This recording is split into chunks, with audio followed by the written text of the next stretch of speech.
It happened on May when the Mount Fuji was still closed. We went there. We started to hike up. It was excruciating to actually climb it. Like it was really slow because it was like snow and it was like slipping just like sand. It was kind of cold also, which was one of the problems. Not for me because I was Finnish, I don't feel cold and just but even still I received some damage. But our instructor at the midway, his knee started to hurt, so he turned backwards. It was then just me, my friend and the Japanese student. 3 of us in middle of Fuji when there was like one person besides us.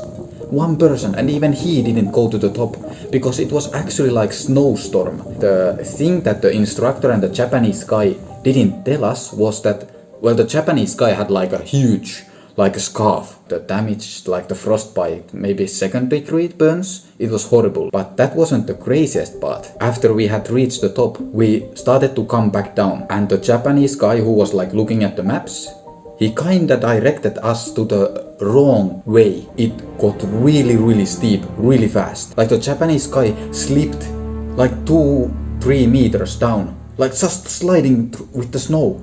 Like, and yeah, still hitting me. Then I had to follow his footsteps. As you can guess, the snow fell. And I just like slipped on my stomach. And I started to slide down the mountain.